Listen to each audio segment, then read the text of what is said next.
Tuesday afternoon, 3 p.m.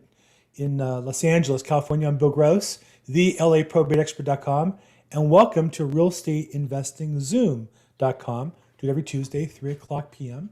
We also live stream it to YouTube and Facebook. If you're there, we actually will see you online. If you put comments in the chat box, they'll pop up.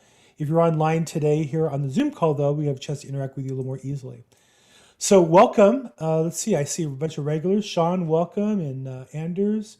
Connor, thank you for coming again. Melissa, always Melissa, nice to have you. Etienne, great to see you again. Jack Lapidus, Joanne. It's like a who's who of a lot of good friends. So thank you for being there.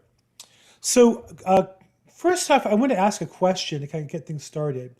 Is where are you in your real estate investing journey? Oh, how was that? I forgot to turn off the don't disturb. So the question is, where are you in your real estate journey? And I could say beginning, middle, or established, but I think more than that, I want you to think about really what you're looking for, what your focus is on a daily basis. Because if you are, you can be brand new and have a lot of money and be focused on passive income or building wealth.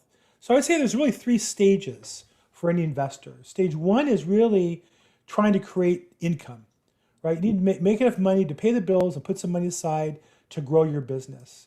Stage two is I have income coming in and I want to save some of that and I want to kind of create some passive income so I can retire or don't have to work as many hours in the long run as I otherwise might. And then stage three is really just a wealth building phase where all you're trying to do is increase the value of your holdings in the long run. So understanding those three levels, A being I'm just trying to make some money to pay the bills and build my own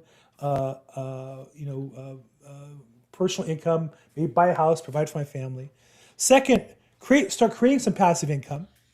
Or third, I'm past that stage and now I'm building my wealth. What stage are you in? Put in A, B, or C. Again, A, if you're just focused on income right now, B, on creating some passive income, you can start in that realm. And C, if you're really past all that and you're now onto creating wealth. So go ahead and put in the chat box either A, B, or C. A working on B, fine. A, and I don't have to be, don't mean to be impersonal here. So there's no right or wrong answer. But I think that you need to be clear on where you are. So I'll just say personally, I pay my bills through my real estate practice, and I'm building my passive income in my real estate practice. My real estate investing is really about wealth building. If I can make a chunk of money, put it away, in the long run increase my net wealth, that's where I'm at in my career. But I realize we have people on here today who are literally struggling to pay the bills, and we need to find a way to help them generate some income. So you have to make sure you're focused on the right way. And Nanette's about to sell one property. Good luck, Nanette. Hope that all works out for you. So congratulations. Good job. So we've got a lot of answers there. Here's the thing I want you to say. I want to say, though, you need to be clear on where in the food chain you are in order to move to the next level. If you don't have enough income coming in to live on and put aside for savings and investment, you're never going to get there. So you have to be really clear on that, on where you are. And whether you use a program like Rich Dad, Poor Dad, or Dave Ramsey's money program, you need to get, or another one I would say, The Richest Man in Babylon, you need to be clear on where you are in the cycle of things. And start saving right now, no matter how little you make. You can put aside part of that to build both passive income and your wealth, okay?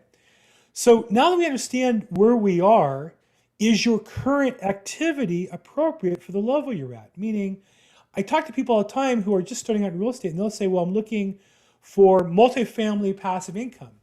Well, that sounds great, but if you don't have enough money, income-wise, to pay for your current lifestyle, it's hard to get there, right? And that normally requires some investment to get back money. One of the things I see all the time is you can only invest one of two things, or a combination of both, time or money. And so I really want you to think about that for a second. What do you have to put into your business to create money in the long run? Do you have money to invest? Now, I'm not saying you can't invest without money, because you can find people with money who will gladly put it up or lend it to you. But I am saying, though, that you need to know, do you have money to invest of your own that you're trying to put to use as capital? If the answer is no, then all you have to invest is your time. And you want to invest your time wisely, get a return on your investment. The challenge is most people in that stage of their career end up turning real estate into a job rather than into a business. And so you want to be focused on where you are in that food chain. And if you're trading time for money, that's still a business, but you have to think about it. How are you going to be building your business in the long run? One of the key things about real estate is that there's a long tail to the business. The leads you find today who don't buy or sell, some of those will buy or sell a year or 2 or 3 from now. And you stay in touch with them, it's like an annuity that's going to pay a year from now, 2 years from now, 3 years from now. And so you need to understand that if that's the stage of your business, then you need to make sure you play for that long tail business in the long run. Okay? So let me ask you here, somebody here who's in A, what are you doing right now to generate income so you can have enough income to live on and extra to invest? Anybody want to share what's your current strategy or program or plan to help yourself build enough income, not just to live on, but also to generate wealth going forward? Anybody want to share that? Yeah. Shall I go ahead, Bill? Please, Gary. Yeah. So Professor Cash Flow. that's right. So I have money to invest, yet my current income from real estate investing is not sufficient to pay my bills. Okay. So I need to increase my income, and I have considered just passing the real estate exam, taking the real estate exam, and I started taking a course, and things happened. I didn't finish, so I didn't enjoy that course. It was very difficult to do. So I may get a different one, or may just go back to that one, pass the test, and then just get through the exam and figure that out. So there's that aspect which could allow me to generate fee-based income based on what I'm doing in real estate. I'm also, but that's a maybe. And I put it out there almost because I know you're a real estate agent, and it would be fun to work with you on that at EXP. Sure. I'm also finding deals. I'm networking with other investors, and I'm developing. Like here's an example of a current deal in terms of where I'm not using my own money. I'll give you 2. 1, I'm using my own money. 2, I'm using other people's money. So I'm working with a landlord who doesn't want to be a landlord anymore, but doesn't really see a way out of it. Doesn't just want to sell off her properties because she likes having cash flow, but she doesn't want the hassle. So I'm structuring a deal with her where I would create a note, a real estate note. I'll enable her to sell that property with seller financing, and then she would now have cash flow without the hassle of owning the property. And what I do is I can invest. I'm going to be looking for somebody else's money to go into that deal. And what I do is I get I set up a 30-year note, let's say, on this one deal. A 30-year note. I buy the first 10% of that note using somebody else's money. The yield on that is extremely high. So that is about an 85% yield on that investment, because I'm putting up 10% of the money, but I'm getting the first 10% of the payment. So the time value of money is very high. I'm getting 85%. I could bring somebody else in at 13%, have them put up all the money. They get a nice 13% yield for a year. I get the next 2 years, because I bought 3 years of the loan. I get the next 2 years with no money in the deal. So there's an example of finding a deal, putting somebody else's money in, and then I get paid on it without having any money in the deal. And other things that I'm doing, let's start there, because okay. I'm a little dizzy from it myself, and I'm a pretty sharp guy. So let's walk through this from mere mortals. Okay. And for those who don't know, Professor Cashflow, Gary Payroll, in addition to being a good friend, I think you are actually an aerospace engineer, or were by training, right? Yes, I was a research scientist at an aerospace firm, so you could legitimately call me a rocket scientist. Okay, so if he talks a little over your head, it's because he talks a little over our head. He's a really smart guy, okay. But that's an asset if we can decipher it. So let's go back to that deal. Sure. First off, for somebody on the call who wants to find a deal like that, maybe partner up with you, how'd you find the deal? on a networking call, kind of something like this. It was, I think it was one of Casey Eberhardt's calls. You and I both know Casey. Yep. He's our business mentor. It was on a networking call. I found somebody, and it might have been one with a Quest IRA too. I don't remember, but it was a networking call. And I heard somebody say, yeah, oh, you're a note investor. I'm interested in notes. There were probably, it was a Quest IRA. There were like 4 different note investors on that call. And I heard her say she was interested in notes. So I started private messaging her on the call. I followed up with her, and now she and I probably are the only people, I'm probably the only note investor of that call that now has an ongoing relationship with her because I followed up. So let's stop for a second. For everybody on the call who wants to know, well, how can I find a deal that I can make money on? One avenue is networking on calls like this, where you meet people and they put out their needs. But like Gary said, the important part is put yourself out there and to follow up. And so plenty of people come on this call who kind of lurk in the sidelines, camera off, muted, don't participate, or who just put in their information in the text box. But what I find is you have to give something to the group to get value back out. And that's what Gary does. If you know him, I've known him from several groups. That's how I met him. It was at a networking event we went to in person pre-COVID. And he puts value into the network so people want to meet with him, want to hear what he has to say, want his perspective. So once you did that, you're the networking group, you kind of put out what you did. They mentioned they had a problem. You reached out to them and you followed up. Now, what does that look like following up? You texted them, chatted them in the box, you got their phone number and called them afterwards. Like, what's involved in the follow-up part? Well, now we're linked on Facebook and LinkedIn. Okay. So we're messaging. I try, like you said, you're always trying to offer something. So I said I was interested in. You said you were interested in notes. What's your experience been with notes? And she said she had a problem with it. So I asked her to start talking about the problem. So hold on one second. Again, for the rest of us, we think that when somebody has a problem, we want to run for the hills. This is getting difficult now. The opposite.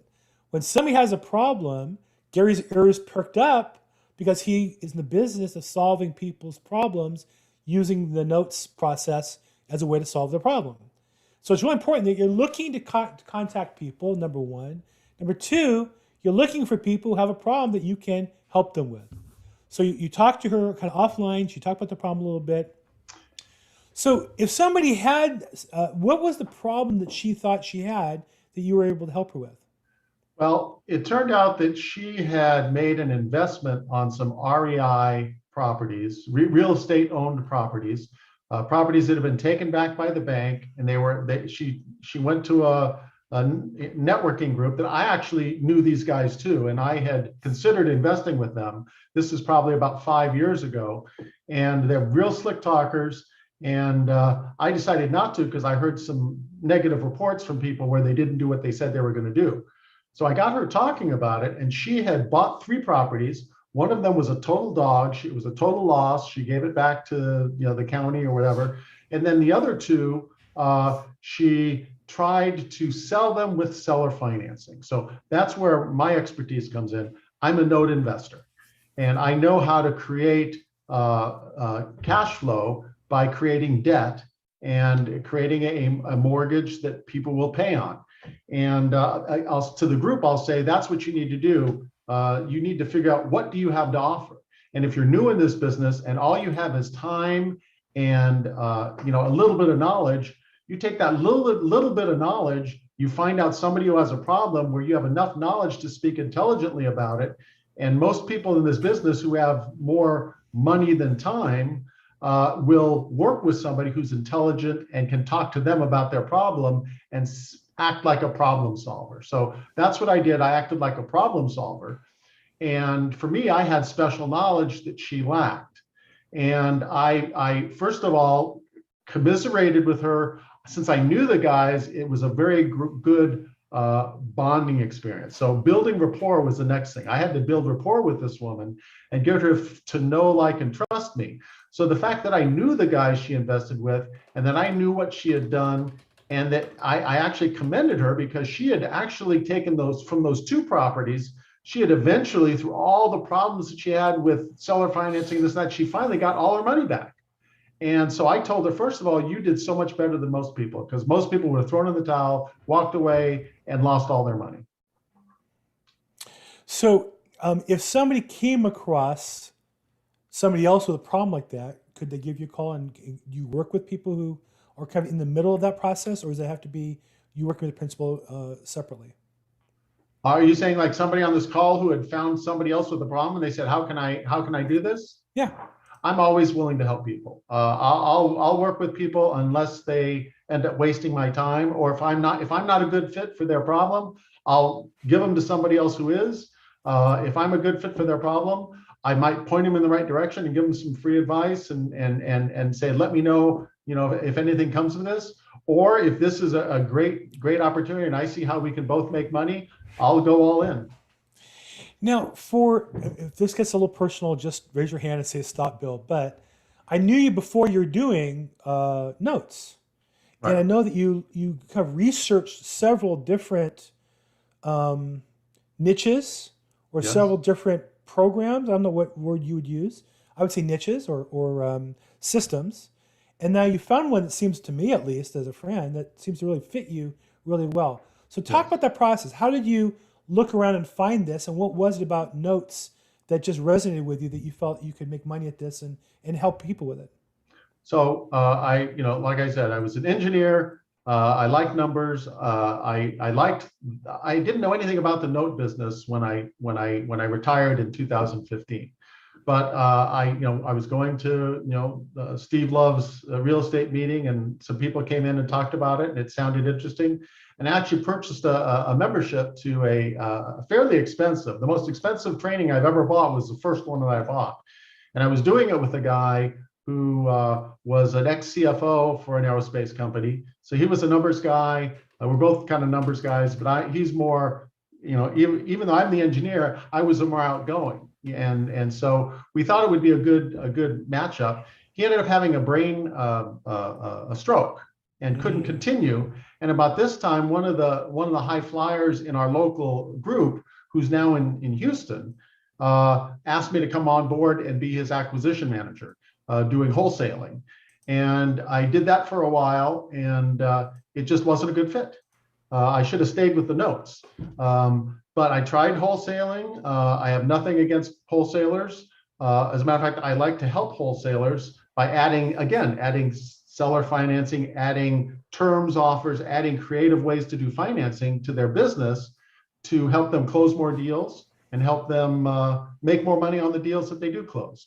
But I'm not a good wholesaler because I don't like talking to people who are losing their house and have to sell it at a discount. That's not, I run away from those situations, and it wasn't a good fit. I did Airbnb for a while. We were buying houses, doing it. That was more work than I wanted. So I want something where I'm solving people's problems and I'm bringing expertise, and I have a high probability of generating passive income.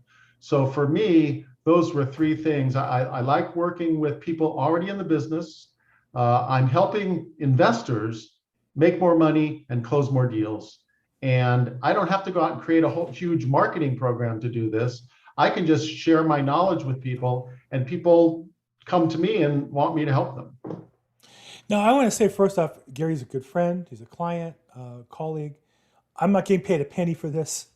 We planned him sharing maybe a way for you guys to make some money with nodes, but I don't mean to make an advertisement about it. But I think the thing that's really important is Gary found a niche that worked for him. And too many programs present a niche as this is the best niche for everybody and kind of pound you into buying some program or going to some training. And the reality is you need to find the fit for you, your strengths, and play into them. And in Gary's case, the numbers work really well. He likes working with professionals because he has already a background in business. And so he found the niche to work for him. And I would say for all of you, particularly those in quadrant A, but I'll say this, I was in quadrant C when I moved into probate real estate because I wanted to build wealth as well as I want to increase my income and my passive income. But as you're looking for that niche, you should make sure you find one that fits with your personality, what you like to do, what your strengths are. I don't know about following your passion. If I could just drink beer, eat pizza, and watch football all day and get paid, I would do it. That didn't work out so well. But I think that you have to follow your strengths and then look for your gift and how to utilize it. So look, we've talked a lot about his journey as well as notes in general. Oh, Angela, I see your hands up. You have a question for us? No, I was just going to comment in on your experience question. I don't know if you Oh, want that or not. yeah, go ahead. The only reason I usually hang back and lurk a little bit more, but the reason why I want to comment in is because I've worked from the A to the C position and now back down to the A to B position. And I think from a woman of my age, I started 25 years ago, fresh out of college, and I had taken some property management courses in college just as a side thing. And I started managing property and married a military veteran. And so we just started banking money while we were managing the property because we got paid to do that. And so I gained a lot of, on-site boots on the ground experience. And then we leveraged that VA to buy our first home and then turn that into an income property and on to the next, and kind of did that. And so I developed that organic knowledge in building a portfolio. But when my husband fell ill, we were living in a very affluent area in Carlsbad, and those bills had to be paid. And so we had to start selling off assets, and that went through a reversal. And now that, my late husband's gone, I had to start over, and that money was out the door. And so I never wanted to be a realtor, like a licensed realtor. That was the worst thing for me because I couldn't talk as freely to people. But I did that. And so now I leverage, when I'm in this rebuilding thing, I leverage my experience that I gained through property management, through working with people, through working through 1031 exchanges. And I put in my commission if I can. I brought my expenses down real low again so that I could get debt free and be in that building phase. And now I don't have that same physical energy to go out and do a tear down or, a rehab, but I know very skilled people who can. And so I'm always willing to put my money into the deal, or I'm trying to build on that self-directed IRA cash flow that I can lend that money out and not be actively involved in the deal. So I found what worked for me as a woman rebuilding it out, and others can too. So I'm always available to talk to people as well, because I think leading forward, that's how we have to help the younger ones coming up. Yeah. And I've gotten into doing philanthropy because I work with a nonprofit, and that's where I'm headed next, is to being a broker for philanthropic donations and 1031 exchange. Nice. Well, first, sorry to hear about the loss of your husband, and glad to, as a husband, I hate to hear that in particular, but glad to see that you've really taken I want to say opportunity, the situation in hand, and turned it into what seems like a positive experience, and I think able to help so many other people. Your phone number is in your name. I'm not sure everybody can see it necessarily, but if you want to reach out to Angela, she's offered to do that. That's great. And Angela, you're in Palm Springs there, or where are you located? Trying to get back to the mic. I'm actually in North County proper. My office is out of San Clemente. I'm with the commercial division of Keller Williams. So I can do commercial, multifamily, and industrial. I'm a generalist in that, but I have been doing some residential, but mostly residential investment. And I have been with Steve Love before. I'm highly networked with like real estate investment groups. That's why I'm coming here, Bill, because I really enjoyed, even though you're with a competitive office group, you're really putting it out there for all of us to benefit from. And I appreciate this meeting. It's good. Well, thank you. That's what I asked you to say.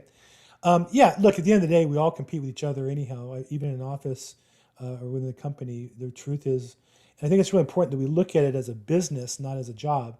I don't work for EXP, though I appreciate the company. I'm a shareholder. But my business is Bill Gross's business. I happen to affiliate with EXP. I used to affiliate with Keller Williams. And I think that's a challenge for most investors. You have to realize that your goal is to build a business, not to get a new job. where you're employed by yourself. Probably you're a lousy employer, and the goal is to have in a business is to have it build up so you either sell it or you can step back from it and it continues to run on its own. So, well, thank you for sharing that, Angela. That's very nice, and thank you for the kind words. I always like people complimenting me. You always get to the front of the list if you do that. So, thanks so much. So, look, Gary had a chance to talk about notes and how he found his path. Who here also has had a journey where they moved around and has found a niche that's worked for you, that's allowed you to build your income and or build passive income, or even number three, help you build long-term wealth? Anyone want to share their journey along that way? Yeah, Bill, this is Anders. So I said in the chat there that I'm on A, working on B and C, and it's actually me and my wife. So we are starting to create, and we do this full time. We're starting to create some income by, my wife is a realtor and she's also with the EXP. She also does some interior design. I'm an independent solar consultant for power, and I also do some construction referral and wholesaling. So we have some money that we have invested, but right now we're trying to get revenue from those things there. I have a lot of time. So 80% of my time I work on prospecting. I network, referral, door knocking, cold calling. I'm learning how to be more active on social media. And I'm also looking into now when COVID allows, I'm looking in meeting events and see what opportunities that are there. So basically what we do is I prospect, see what I can do myself or we can do ourselves, and if we don't feel that we have the money or knowledge, we hand it over to someone else. We are working on buy and hold out of state as soon as we get a little bit more money that we can do that. And I've been doing this for about 6 to 8 months, and it took me a long time to figure this out, and try to learn and figure this out. But the past few months here, 2-3 months, I've kind of got a hang of it and got a flow, and I'm starting to see a little bit of results. We also have done some rehabs that we've been involved in too, but it hasn't been that many. So that's kind of how I've been working it. So you have your fingers in a few pies. I do. I have a finger in a few pots, because when you talk to homeowners, there's always you start a discussion of trying to figure out a little bit what they want. It's a little bit like what's your name there, Professor Cashflow is saying, when you try to figure out what do they need help with, or what can I do to help them, and if there's nothing in my Swiss Army knife, I'll hand it over to someone else who can help. It'll probably be that the more and more I do this, I'll get better at some area and spend less time on another area. I feel very lucky to have found one niche. Sometimes people say, well, I want to get into this or that, and because they see other people being successful, but it's not just that, it's also what fits for you. And so in that regard, I feel very blessed. It's easy to say, find it to everybody. It's a lot harder to find it. So I appreciate that you are working a few, but I think the thing that I would say about yours is they all seem related and they all seem to work together, right? And I think that's the key. Too many times people do 3 or 4 different things and none of them really feed each other. I know I've met people who drive Uber and use that to prospect for their business. Now, you can't make a lot of money driving for Uber, but if you're effective at lead generating using Uber, great. A little harder in COVID, of course, but just as an example. One example I just want to add here is, for example, when I'm out door knocking, and I see a house, I start looking at it and see. So what do I see? If I see, first of all, I'll look at Property Radar and see what the financial situation is. And if I see a house that has a crummy roof and there is a lot of ADUs in the area, I lead with construction. If I see a Tesla or a Prius, a plug-in Prius on the driveway, and they don't have solar, I lead with solar. So I kind of, they are, as you say, they all kind of are related. Yeah. They work together and hopefully help each other, right? So that's the key. So, and it sounds like you do it by talking to people. You can door knock to talk to people. You can cold call, talk to people. You can network. But at the end of the day, you're looking to find somebody else you haven't talked to before to see what challenges they have. Good.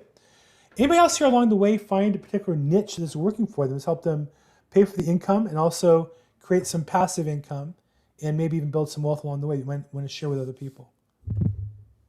Melissa. My name is Melissa, everybody. I guess I was going to go ahead and share my journey.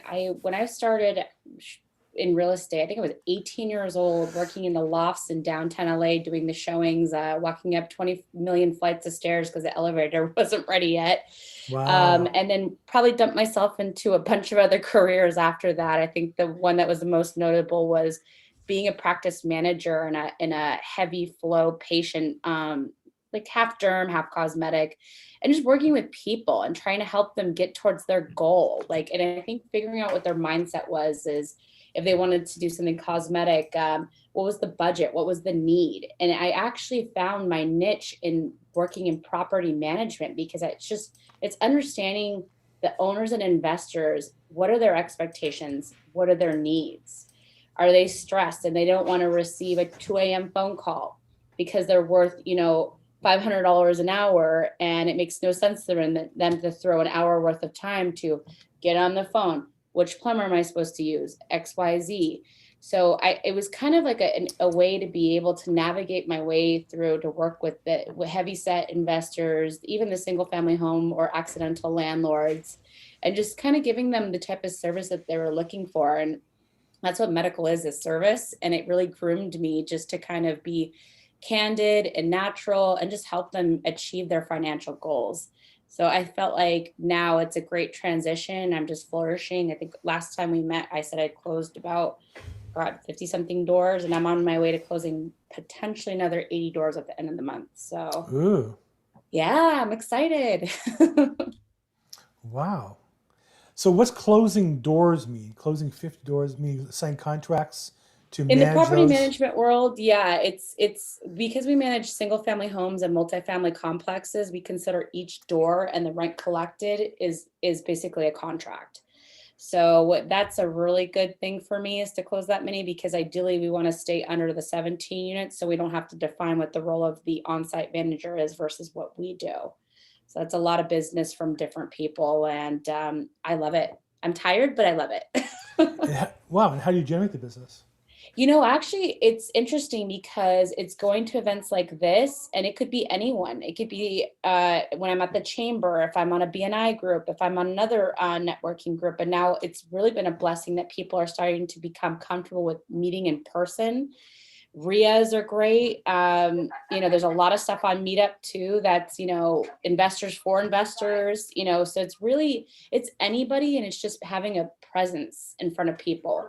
And I'm all about giving back, just like you stated. Like if somebody said, oh, I'm looking for an estate attorney, if somebody's looking for, a hairdresser, I'm all about connections. That's what my job is. So that's the thing is it's like, you got to give, and the universe provides. Yeah. So. Good. Wow. Well, thank you for sharing that, Melissa. Yeah, thank you. 80 doors. Let's go. Don't stop at 80. Maybe 100. Oh, I want it. Hey, Melissa, I'd love to talk to you. I'm going to put my information in the chat, and I'd love to connect with you. Oh, likewise. Thank you so much. Okay. I know I referred somebody to Melissa that she jumped right on, did a really nice job. I don't know if the client's really ready for management. They should be. I don't know if they know they are. but she did a really good job. So I can recommend her wholeheartedly. So, well, good. Thank you, Bill. So who here has a real estate deal or problem that you want to share with the group that maybe get a solution for? Who here is out looking at some deal you're trying to put together, it's going to fall out, you can't get it sold, you need financing for it. You got a bunch of people in here who are real successful with some pretty deep Rolodexes. How can we help you guys today? Is there mortgages available for land purchases in Riverside County? I asked around the EXP brokerage on Workplace, and they said it was almost impossible to get a loan on land unless you're going to build. Yeah, so the problem with land loans, and Justin is a colleague of mine at EXP, and he's asking about land for a purchase of about $90,000 in Banning or in somewhere in the Riverside area. And Justin, is this for you or is this for a client that you're selling the property for? It's for a client. So most commonly on land, the seller carries back some of the financing. Because the problem with that is if you're a lender and you lend money, let's say someone wanted to lend half of that, $45,000, that if you stop paying on the loan, they're going to foreclose. Now they own land in Riverside that's only $45,000, but it's not so simple to sell it. And in a market like today, land's jumped up in price, in some cases doubled, in some cases quadrupled in price. But just as fast as it goes up, it can go down. In a slow market, very hard to sell. And so there's very rarely times in my career of 36 years in real estate, very rarely have there been times where there were banks or institutions that would lend money for land loans. The exceptions are generally the local banks. There's not as many of them as there used to be. I think Chase and Citicorp and B of A and Wells have just destroyed the small local bank. But I always tell people the first place to start is the bank closest to that land, because theoretically their charter is to build that community. And so whatever part of Riverside County you're in, if there's a local bank nearby, that would be the first place that I would go to. And the second always is the seller carryback, and sometimes they'll initially say no, but if the transaction's on the line, they might step up and willing to take it, and that gives your buyer a few years to come up with a balance of the financing, either by saving the money and paying it off, or getting some financing, or if their intention is to build something on it, then they can refinance and pay off the loan. And that's the most common method, is a seller will maybe carry back 50%, the buyer goes out and buys and builds a home or puts a mobile home on it, and then can refinance the whole thing, paying off the underlying loan. So if your seller's not willing to provide any financing and you can't get financing from the local bank or local couple of banks and closest to that property, you have a tough time getting financed. There's no guaranteed rate, or there's no movement mortgage in the land business. There was in 2008, but other than that brief period of time, very hard to get financing for. Just a thought, possibly, this is Ed Berlinski. If you have other assets in addition to the land, if you have an income property, if you have a personal home, if you have something else you can add to the security, you may be able to get that loan. Also, to the extent that you don't need a huge percentage of the value of the land, if you're only looking for a loan that's worth 20 or 25% of the value of the land, you may be able to get a loan from a hard money person or a private lender. So, consider the possibility of adding security if that's a possibility. That's a good point, Ed. And I would also add something onto what Bill said. I think when you carry back some of the money, then it ties into you don't need to borrow as much from the bank, so the bank's more willing to lend. And keep in mind that once you have once your seller has that note, if the borrower is making payments on the note and it gets what we call seasoned, meaning a solid payment record, you can then take that note and sell it. So if he needs a certain amount of cash now, and then maybe a certain amount of cash in say 18 months you might be able to take that note, that seller finance note that allowed them to get the bank financing in the first place, and then sell that to a note investor like me, and you can get another chunk of cash down the road. One other thing I might mention is that to the extent, and maybe I can describe the situation, I got a call from a very good friend of mine who needed a loan, and he had absolutely no security whatsoever, not even land. But he had a very close relationship with a friend of his who had several parcels of unencumbered properties, income properties. And the relationship he had with that person was so close that basically that person, that third party, allowed him to use his property as security for this loan in exchange for a fee, which the caller, also my friend, would give him. And over a period of 3 or 4 years, the caller and my friend borrowed something like $20 million, including several $1,000,000 from myself, and he had absolutely no security whatsoever. I was very pleased because I had a very solid security, which was his friend's free and clear security. But the only reason I mentioned it is because if you have a brother, if you have a relative, if you have an extremely close friend who trusts you and knows you and understands you, that friend may be willing to use their property as security in exchange for a fee.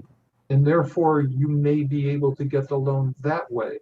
But as I say, friend that called me that had the need, that had absolutely not a dollar's worth of security, ended up being able to borrow over $20 million over a 4-year period using his very close friend's properties as security. That's a friend.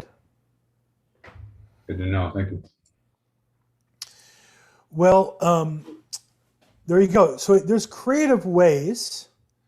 It's about going a little deeper, and that's what Dr. Ed Berlinski, Dr. Ed, and Professor Cashflow do. Is they take situations that are very difficult and figure out a way to make them add some additional possibilities. Now, oftentimes investors may say, "Well, that's too expensive. There's too much fees involved." But again, if that's the deal you want, that's the price you got to pay, and that's what they do. So, Professor Cashflow and Dr. Ed Berlinski would be two great resources for you, Justin, if either of those are options for you. Thanks, guys. Who else has a real estate problem, challenge, issue that we can maybe help with? We've got some great, successful real estate investors here on the line. We also have a great attorney. We have financiers. We have all kinds of experts. How can we help you guys today? Who's got a problem we can work on today? Anybody? Hi, Bill. Go ahead.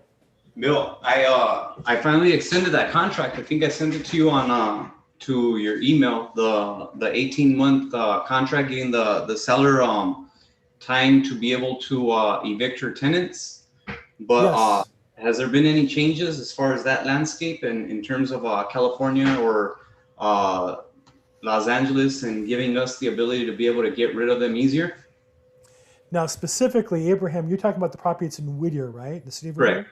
Yes. So the question really you be very specific on that question, which is a change in landscape in Los Angeles County, California, as opposed to Los Angeles City, California, right? So you have 3 different levels of government bureaucracy that have all got their fingers in the pie of evictions. You have the city of Los Angeles, or each individual municipality. You have the county of Los Angeles, and then you have the statewide moratorium. So the statewide moratorium was scheduled to expire on June 30th, but at the last minute got extended again, right? So we're still under that state process, and I think the short answer to your question is no. We're in the same boat. We're not doing evictions. I don't know, Jack, do you have anything to add on that as far as the status of evictions? Are you in that specific piece? I don't think anything's changed there, and that's not really necessarily your specialty, but I think that hasn't changed as of now. Will it change in September? I mean, I've seen things in the last year that I never imagined would happen politically. So who knows? Yeah. And I'm not saying good or bad, and I'm not taking the side. I'm just saying there's just no way to, never would have imagined that we'd have an eviction moratorium still in place given the economics going on today. If I can add to that too, I'm not a Oh, yeah, there you licensed go, Melissa. real estate attorney, Yes. but we do work with specialized real estate attorneys that are all about eviction. They're heavy hitters. You know, unfortunately, we're on the call when it does come through. I think that unfortunately, because they've extended it because there's really, even though we're open, the vaccine is like halfway there. You know, I think it's a really big possibility they're probably going to extend it till the end of the year. That's speculation. You know, don't freak out over it. It's possible that they might be in September, but just keep your ears to the ground. Again, you know, if you need contacts for attorneys, they're unfortunately not free, you know, to consult with them. But we do have some really good real estate attorneys that we have relationships with. And as soon as I know something, I would love to share it with everybody so they can get their feet and their heads over the water. One of the big problems that I'm hearing from attorneys who work in that space, and I don't do landlord tenant, but one of the problems that I'm hearing from them is that everyone on both sides is looking at it as too binary of a situation where you either have a moratorium or you don't have a moratorium. And some of the tenants attorneys are like, is there any reason why we can't ease into this? Say, you have to pay at least 20% of your rent for 2 months. And if you don't do that, then they can start evicting you. And then they can bump that up from 20% to 40%. Instead of just turning on the spigot and then all of a sudden everyone gets evicted. But you know, sometimes in the law, there's not a lot of that shade of color. And so that's why, you know, when the moratorium either is in place or it's not, may not be the best way to look at it, but we're kind of stuck with it. I have a comment on that as well. I serve on the board of Community Housing Works, which is a large nonprofit developer in California. We have over 4,000 doors throughout California.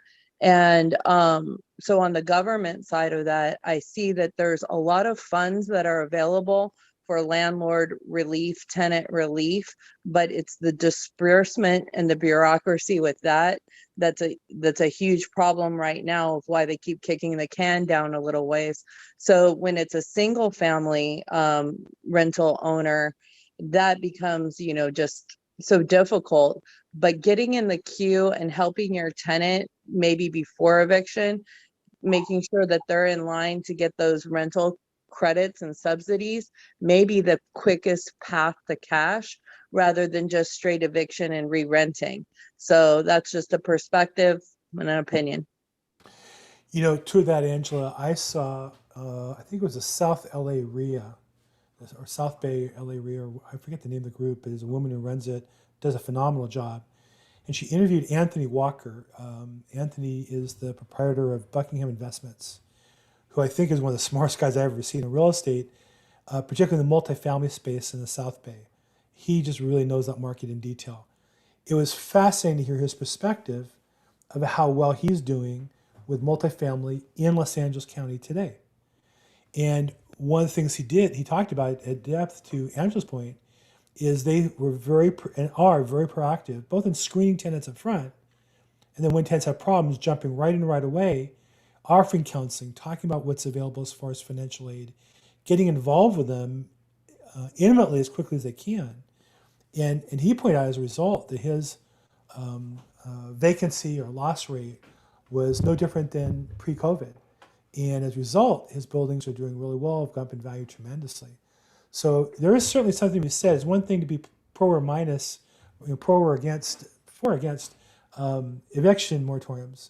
But it's another thing to work with the law you have and do the best you can with the situation. And there's great opportunity to might be made in that as well. So, but I think, to Jack's point about being binary, I just see both sides so entrenched on their perspectives. I'm not saying one's right or wrong, but I just don't see a non-binary solution. It just feels like we're caught in this political death match politically in America, and both sides are just playing to kill. And I don't see how there's a middle ground solution. I don't see a groundswell of, hey, let's work together. I think there's a lot of words saying that, but in practice, I just don't see that. And I think one thing that scared me was when in LA they had demonstrations when they stopped the statewide moratorium, eviction moratorium last year. We had protests that shut down our court system in LA, even though LA still had the moratorium in place. And in my mind, that's always just been a dry run, that when the day comes that the law does change, there's going to be, political unrest to force it back again. So I don't know what the solution is, but it doesn't seem to me to be a very pretty solution, at least not in the offing right now. And Bill, yeah. I've worked with a guy in the past who is an eviction specialist who's not an attorney. So he doesn't, he knows the laws. He used to be a private investigator. He knows a lot of different ways to utilize different resources.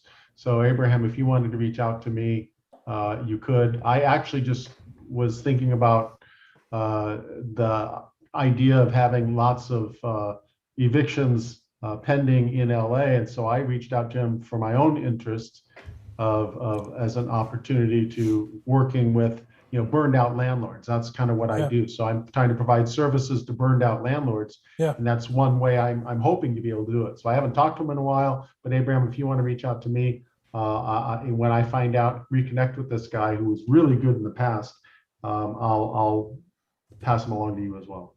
Yeah, thank you. I replied with my phone number on there. So if you can make a connection, cool. I'd appreciate it. I have both your information too. I can be a middleman, and Gary, I'd like to also follow up on that.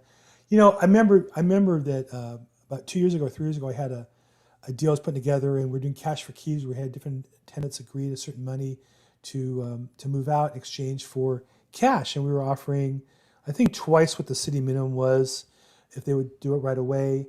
And I think we were laying out about $100,000, and we projected the value of the property would go up about $250 as a result. If we got them out, we could remodel and make that kind of profit.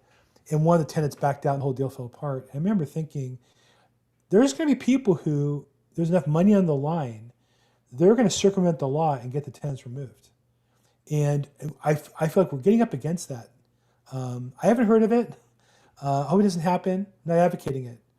But that's one of the risks is you get to a point where somebody can move somebody out and make $50,000 or $100,000. There are people who move them out for $50,000 or $100,000, right? And so that's one of the dangers of where we're headed if this doesn't get resolved somehow. But again, I don't know how to do it. I don't have any particular magic solution. It's a very difficult situation. But for the conversation that I had with M&T, Bill, there's a jurisdiction that's been set up. I forgot the name of the agency. I have it somewhere. But a lot of properties are going to have to be registered with this agency, and they're the ones that are going to be the ones that decide how much we're going to have to compensate the tenants if we do end up wanting to move them out. Yeah. I mean, I really haven't paid much attention to this contract since I extended it for 18 months, thinking that I already have the cushion that I need for the seller to take on that burden of getting them out on their own, and hopefully I get some price appreciation throughout this time. But in the event that I don't, at least hopefully the laws go ahead and make it available for me to be able to enforce an eviction throughout this time. Yeah, I think you're in good shape. 18 months, I think you made a really good deal on that one. So, yeah. Hey, look, we're kind of running out of time here and I have to run. So look, I'm Bill Gross, thelaprobateexpert.com. We do this called Real Estate Investing Zoom.com every Tuesday, 3 p.m. Pacific, 6 p.m. on the East Coast. And then Thursdays, I do probateweekly.com. We do it Thursdays, 4 p.m. Pacific, 7 p.m. Eastern. Both those are streamed live and recorded on YouTube, as well as other social media. If you're watching this on stream media, feel free to put a comment in. I respond, I think, to all the comments. Any of you on this call here in the Zoom, if you need to introduce yourself to somebody, let me know. Send me a text or email. I'll put you guys together. I think I have all your contact info. I really appreciate you guys. And again, I in the beginning, I want to be a little more participative. I really believe the more you participate, the more you give, the more you're going to get in the long run. So I want to urge you all to be of service. I want to urge you all, congratulate you for stepping forward and sharing. Those who participated today, thank you, Melissa and Anders and Jack, as always. And Gary, thank you, as always. Abraham, thank you for sharing. Dr. Belinsky, fantastic. And so thank you for all who participated. I know I'm leaving out a couple people who turned off their cameras, Justin and so on. Thank you for helping out today. Make it a great week. If I can help, again, Bill at the LAProbateExpert.com. Have a great week. Thanks, Bill. This was great. Thanks, Bill.